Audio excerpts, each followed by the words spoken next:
Welcome to Easy Stories in English, the podcast that will take your English from okay to good and from good to great. I am Ariel Goodbody, your host for this show. Today's story is for pre-intermediate learners. The name of the story is The Nose That Ran Away. So I'll just go through some words that are in today's story. A city council is an organization that governs a city, that runs a city. They make decisions about rubbish, buildings, where to build libraries, what shops to open, and so on. A servant, S-E-R-V-A-N-T, is someone who works for someone else, usually at their home. For example, they might clean, cook, look after animals, and so on. They were very common in the past. Old British houses often had a whole group of servants who worked there.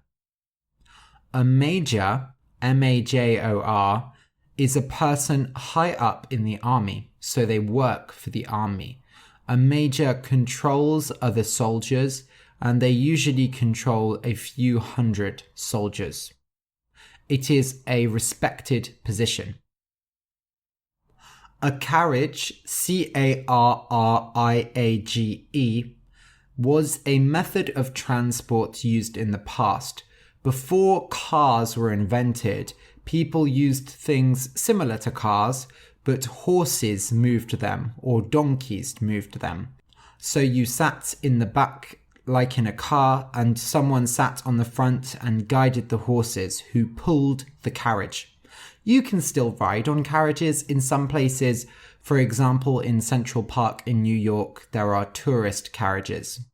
I actually saw a carriage in the street the other day because they were filming a historical TV show in my town. If something is impressive, it makes you say, wow. For example, you may see a really impressive landscape, an impressive piece of art, an impressive acrobatic feat, and someone might impress you with their behavior or skills. It's always a good thing. High class is someone who comes from the upper classes or behaves like they come from the upper classes. So high class means you dress well, you eat good food, you eat politely, you always say please and thank you, and so on. It contrasts with low-class people. A gossip magazine is a magazine that is not really filled with any truth. They are filled with fantastical stories, news about celebrities, and generally shocking and interesting things. Gossip magazines are very popular in the UK. For example, Hello Magazine, OK, and Chat Magazine. They're generally quite stupid, but they can be fun to read sometimes. They're the kind of thing you take to the beach when you want something easy to read. Digestion. When you digest your food, it means you've eaten something and your body now needs to break apart the food and take out all the nutrients. A witch, W-I-T-C-H, is a bad woman who uses magic. Finally, stretch, S-T-R-E-T-C-H. Stretch is when you pull something apart and it gets harder and harder. You can stretch out a piece of chewing gum. Cheese on pizza can be very stretchy. And before you exercise, you should stretch your body. You should stretch your legs and your arms and your back and so on. Okay, so listen and enjoy. The Nose That Ran Away. On Rye Street in St. Petersburg lived a man called Ivan Yakovlevich. Ivan was a barber, but not a particularly good one. People always said, "Be careful of that Ivan. He makes men bleed." One day, Ivan Yakovlevich woke up early and went to eat breakfast with his wife. She was taking fresh bread out of the oven, and it smelled amazing. "Today, my dear wife," he said, "I will not have coffee. I will have fresh bread with onions." "Eat the bread if you want to, idiot. Then there will be more coffee for me." Ivan prepared the onions and cut open the bread. He cut it in half. But inside there was not just delicious bread, but something white and hard-looking. He pulled it out and saw that it was a nose. "What is this?" Ivan said, and dropped the nose on the table. But worse than that, it was not just any nose. It was a nose he knew. "Whose nose did you cut off?" shouted his wife. "You are a terrible barber, but this is really too much. Your customers told me that you hold their noses when you shave them. Now look what has happened." Ivan realized whose nose it was. It was Kovalov's. Kovalov was a member of the city council. Ivan shaved him every Wednesday and Sunday. "Stop, my dear wife. I will put the nose in some paper, finish my breakfast, and then take it away." "No, you will not. I will not have a nose in my kitchen." "Well, noses are fine, but a nose without a body, that I will not have in my kitchen. Take it away, you idiot." So Ivan put the nose in paper and took it outside. He thought about it. How could he have taken the nose? He was drunk last night, but he did not see Kovalov. And anyway, how did the nose get into the bread? Ivan could not bring the nose back to Kovalov. The man must be very angry, and he would probably shout at Ivan. And then everyone would know that Ivan was a bad barber, and he would lose all his customers. No, he had to get rid of the nose. He tried to drop it in the street, but a city guard said, "Hey there, you've dropped something," and gave him the nose. So Ivan kept walking until he arrived at Isaac Bridge. He looked over the side of the bridge. He pretended to watch the fish in the water below. Then, when nobody was looking, he dropped the nose into the water. He felt much better and laughed, and went back home to eat his bread with onions. Kovalov, the member of the city council, woke up early that morning. He went and looked in his hand mirror and was shocked. His nose was gone. He asked his servant to bring some water and a towel, and he rubbed his eyes. But still, his nose was not there. Where his nose had been, there was just smooth skin. You should know something about Kovalov. He calls himself Major Kovalov, but he is not a major. He was simply a city council member. But because he had worked abroad, he thought he was very clever and important, so he called himself Major. He used to always say to a certain shopkeeper, "Listen, go to my house in Sadovaya Street and ask, 'Does Major Kovalov live here?' Any child will tell you yes." So we will call him Major Kovalov, although he is not a major. The major could not believe what had happened. He thought his mirror might be broken, so he went out into the street to find a better one. He covered his face with a handkerchief to hide where his nose no longer was. He went into a sweet shop and looked in the mirror, and sure enough, there was nothing there. "How horrible," said Kovalov. "I really do look like a monster." When Kovalov went back into the street, he saw a carriage coming down the road. It stopped, and a man in uniform walked out. But no, it was not a man. It was his nose. The nose, in its bright and impressive uniform, looked around, said hello to some people, and then got back into the carriage. It did not see Kovalov at all. Kovalov nearly went mad. He ran after the carriage, which was going to the market. He looked all around the market for the nose, and finally found it in a bakery. It was carefully looking at bread. "Excuse me, sir," said Kovalov kindly. "What do you want?" asked the nose. "It seems to me you are going the wrong way, if you understand me. You should be somewhere else right now. Well, I think you can understand me." "I do not. Explain what you mean." "Well, sir, I am a major. A major cannot walk around without a nose. You know, I know several ladies of high class, Mrs. Chekhtyriev, for example, so you must understand." "I understand nothing. Explain what you mean." "You are my nose," said Kovalov. "You are wrong, dear sir. I am myself. Looking at your uniform, you are on a very different level to me, so I do not think we could know each other." With that, the nose left. Kovalov felt hopeless. Without his nose, he could not work, but more importantly, he could not talk to beautiful girls. He could not talk to the several ladies of high class that he knew. They would laugh at him.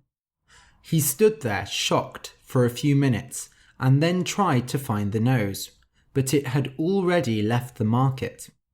Then Kovalov had an idea. He jumped into a carriage and said, "Take me to the police." But then he thought, this matter did not affect the police, but they worked quickly, much more quickly than any other service. But what if the nose left the city? Then the police would search and find nothing. So Kovalov had a better idea. "Quick, idiot! Take me to the advertising office." "Yes, sir." They drove to the advertising office. Inside, a grey-haired man stood at a desk, holding a pen and counting coins. "Who takes advertisements here?" shouted Kovalov. "I do," said the grey-haired man. "I want to put an advertisement in the newspaper." "Please wait." The man pointed, and Kovalov saw that there was a long queue of people, but the queue did not move, as the man was counting coins. Finally, the man finished counting his coins, and the queue moved, but it moved very slowly. People wanted to sell carriages, horses, and mirrors, and they spent much time discussing the details of the advertisements. Kovalov could not wait any longer. "Sir, please allow me to... I am in a great hurry." In a moment. Yes, that will be 2 rubles. In a moment. Sorry, that's 3 rubles. In a moment. Finally, Kovalov got to the front of the queue. "What do you want?" "I have been robbed. I want to put an advertisement to say, if you find the thief, I will reward you." "What is your name, please?" "Why do you want my name? I know several ladies of high class, Mrs. Chekhtyriev and Mrs. Podtochina, for example. I don't want them to hear about this. You can just write Major." "And what was stolen?" "My nose." "I don't understand. How can your nose have been stolen?" "I don't know myself, but now it walks around as a city council member. I cannot live without my nose, you understand. Every Thursday I visit Mrs. Chekhtyriev, and I also know Mrs. Podtochina, who has a very pretty daughter. How can I see them without my nose?" The grey-haired man sighed and said, "No, I cannot put in this advertisement." "Why not?" "Because the newspaper will look bad. Everyone will come and put in strange advertisements. 'Oh, my hair has been stolen. Oh, my foot has been stolen.' The newspaper will be full of lies. No, I cannot put in your advertisement." "But my nose really has been stolen. I will show you." So Kovalov took off the handkerchief and showed the man. "Yes, that is very strange," he said. Your face is completely flat. I can't believe it. So, will you put the advertisement in the newspaper? I can, but I don't know how that will help you. You know, you should take it to one of those gossip magazines. They love stories like this. You could make a lot of money. I do not need money. I am a major. Kovalov felt even more hopeless than before, but he did not give up. He went to the police station. He was sure they would help him. However, the policeman was cold towards him. First, he said that the afternoon was a bad time to come in with a problem. After all, they had just eaten lunch, and they were busy digesting their food and relaxing. Additionally, the policeman said that good people do not have their noses stolen. Kovalov, now very angry, went home. He sat in his study and thought. Was he dreaming? But it was all too real to be a dream. Was he drunk? No, he could not remember drinking anything very strong. Finally, he thought that it must be magic. And who would want to use magic on me? It must have been Mrs. Potticina. She wants me to marry her daughter, and she says this every time I see her. I have told her many times that I am too young to marry. After all, I am only 37, and now she is angry at me, so she hired a witch. It made sense. It could not have been Ivan Yakovlevich. The man shaved him on Wednesday, and for all of Thursday, Kovalov's nose was there. And if the nose had been cut off, he would have felt pain, surely. At that moment, Kovalov's servant came in and said, "There is a policeman here to see you." Kovalov quickly covered his face with the handkerchief and invited the man in. "You have lost your nose?" said the policeman. "I have. It has been found."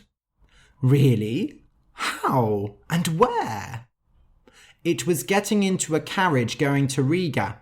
It had a passport with the name of a city council member. It was strange. I thought it really was a member of the council at first, but then I put on my glasses and saw that it was a nose." "Where is it now?" "I have it here. I knew that you needed it, so I brought it with me. We believe that it was a barber who gave him the passport, a man called Ivan Yakovlevich.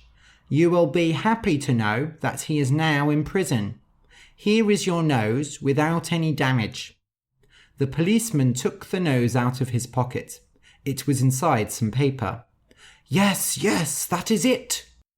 The policeman left, and Kovalov looked at the nose happily. He felt such a great happiness that he sang to himself for a few minutes. But nothing can last forever. Kovalov began to think and realized that he still had a great problem.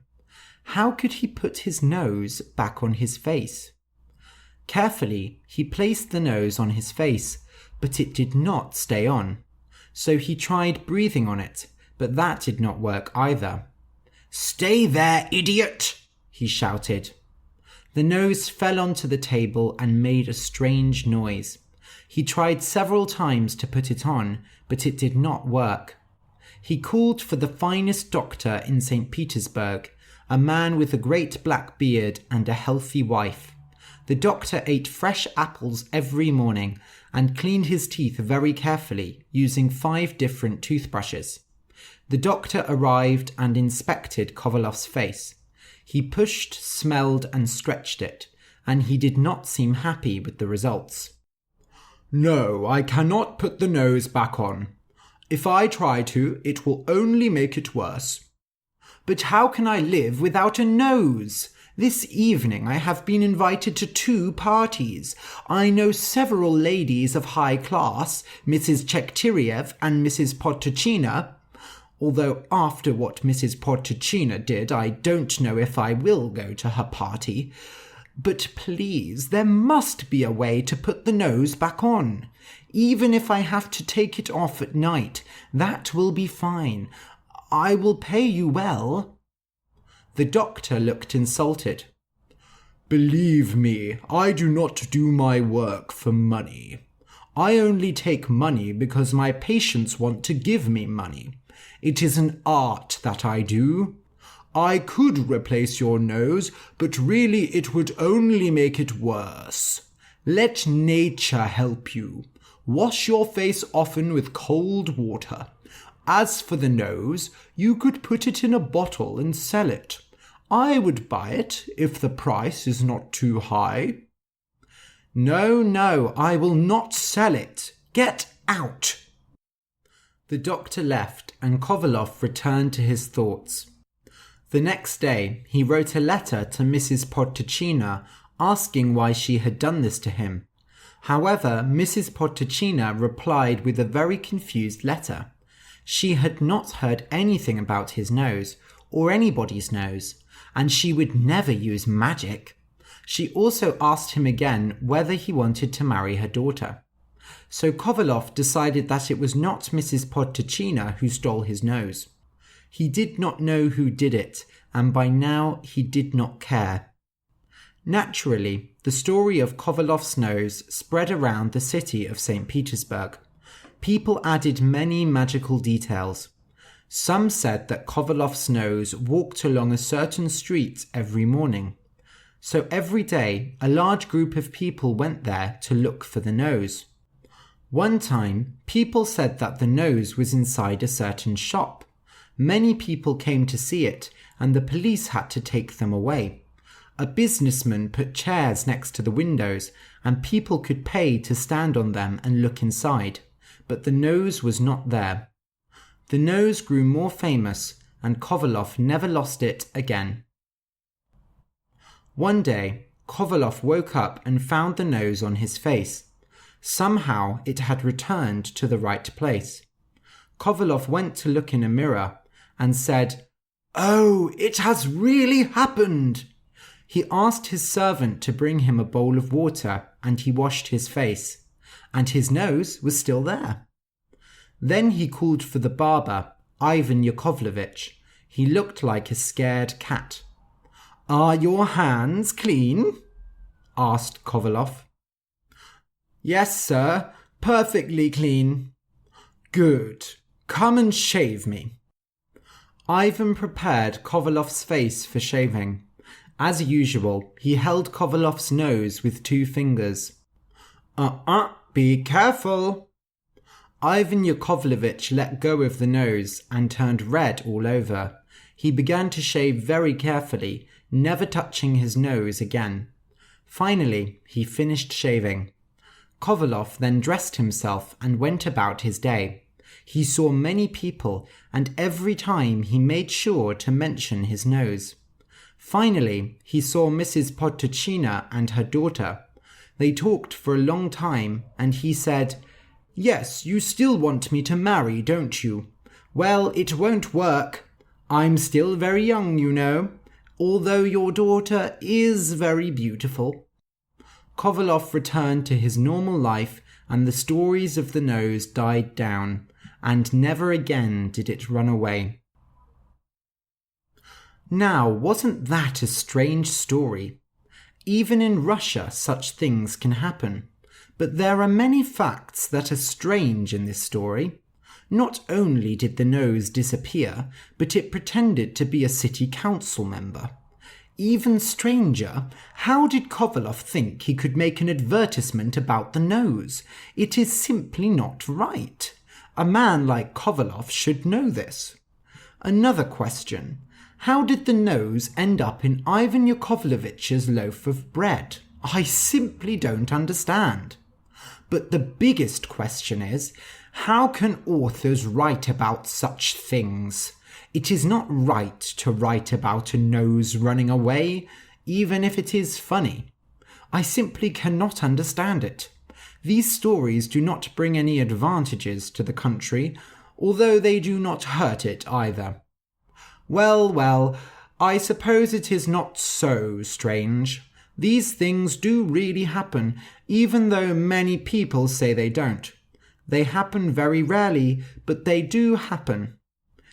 Actually, I heard of a monk in Japan who had a similar situation. The end.